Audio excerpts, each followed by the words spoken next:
रुकना चाहूंगी, बड़ी खबर सामने आ रही है, इसके बाद मैं वापस आपके पास लौटती हूं। बड़ी खबर का रुख करेंगे सबसे पहले। और देखिए, खबर ये सामने आ रही है कि थोड़ी देर बाद एलजेपी-आर संसदीय बोर्ड की बैठक होगी। संसदीय बोर्ड की मीटिंग के लिए नेता पहुंचने शुरू हो गए हैं। बिहार विधानसभा चुनाव को लेकर महत्वपूर्ण चर्चा होगी। तो एक तरफ दिल्ली में बैठक, तो दूसरी तरफ संसदीय बोर्ड की मीटिंग आज होने वाली है एलजेपी-आर की, जिसमें यह माना जा रहा है कि इस बैठक में रणनीति तैयार की जाएगी। एलजेपी-आर की तरफ से, चिराग पासवान की तरफ से बिहार विधानसभा चुनाव को लेकर लगातार बैठकों का दौर देखने को मिल रहा है।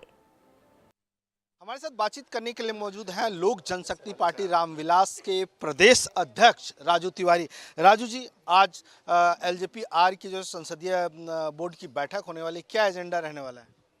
अब एजेंडा अभी हम लोग बैठेंगे, बहुत सारा एजेंडा है। निश्चित रूप से चुनाव नज़दीक है, बहुत सारे बिंदुओं पे बात होंगी।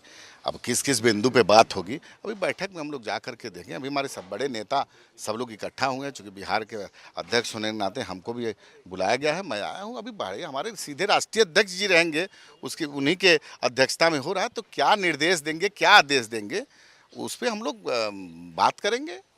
क्योंकि बिहार से अब दिल्ली में गहमागहमी तेज हो गई है, सीट बंटवारों के लिए सब कुछ ठीक हो गया है ना? अब देखिए, सीट बंटवारे में स्वयं हमारे प्रभारी लीड कर रहे हैं। हमारे नेता के यहाँ देखे होंगे कैसे नेताओं का आना जाना है। तो निश्चित रूप से जब जो बातें हमारे शीर्ष नेतृत्व तय कर रहा है, उसमें हमको जो आदेश वहाँ से होगा उस पर मैं बात करूँगा। और आज जो बैठक हो रही है, इसमें क्या सीट बंटवारे के साथ साथ कैंडिडेट कौन कौन होगा उसकी भी चर्चा होगी? भाई, ये बहुत महत्वपूर्ण बैठक है। केंद्रीय पार्लियामेंट्री बोर्ड की बैठक बहुत महत्वपूर्ण है, चूँकि चुनाव का समय है। तो हमारे नेता जब बैठेंगे तो किस किस बिंदुओं पे, बहुत सारे बिंदुओं पे बात होगी।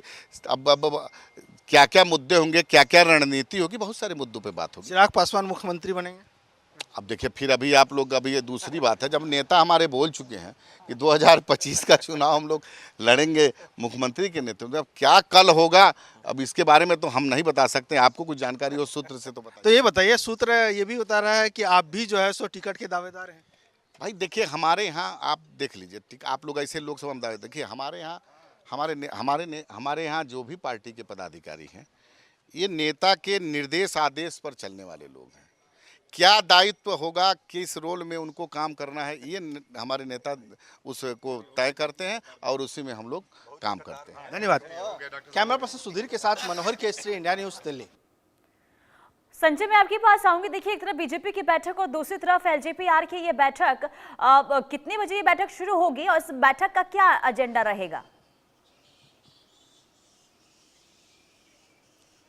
देखिए, बीजेपी भाजपा के कोर ग्रुप की बैठक शुरू हो चुकी है जेपी नड्डा के घर पर। यहाँ पर केंद्रीय मंत्री धर्मेंद्र प्रधान, नित्यानंद राय यहाँ पर पहुंचे हुए हैं। बीजेपी के राष्ट्रीय महासचिव, बिहार के प्रभारी विनोद तावड़े, सह प्रभारी विजय प्रकाश, संगठन मंत्री नागेंद्र यहाँ पर पहुंचे हुए हैं।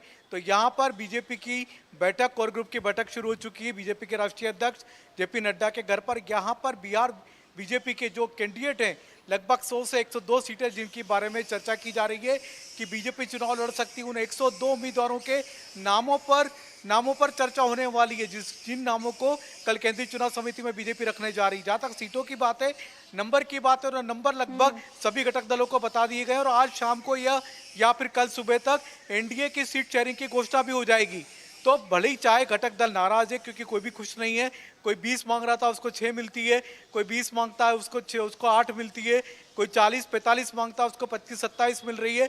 तो नाराज तो सभी हैं, लेकिन उसके बावजूद भी सभी को मना लिया गया है, सबको आश्वासन दिया गया है। किसी को राज्यसभा दी जाएगी, किसी को विधान परिषद में जगह दी जाएगी, किसी को मलाईदार मंत्रालय दिया जाएगा। तो इस तरीके के लॉलीपॉप देकर के इस समय घटक दलों को मना लिया गया है। कोई भी घटक दल एनडीए छोड़ने की स्थिति में नहीं है, क्योंकि सब जानते हैं कि जो सरकार बनेगी वो बीजेपी और जेडीयू, ये दो मुख्य घटक होंगे एनडीए के, जिनके दम पर सरकार बनेगी। बाकी सारे जितने घटक दल हैं वो पिछलग्गू हैं, तो उनकी जरूरत होगी भी या नहीं भी होगी। मैं आपको रुकना चाहूंगी, आपके पास वापस लौटूंगी। बड़ी खबर का पहले रुख कर लेते हैं। बड़ी खबर इस वक्त सामने आ रही है, चुनाव नहीं लड़ेंगे भोजपुरी अभिनेता पवन सिंह। ये बहुत बड़ी खबर सामने आ रही है। मुझे विधानसभा चुनाव नहीं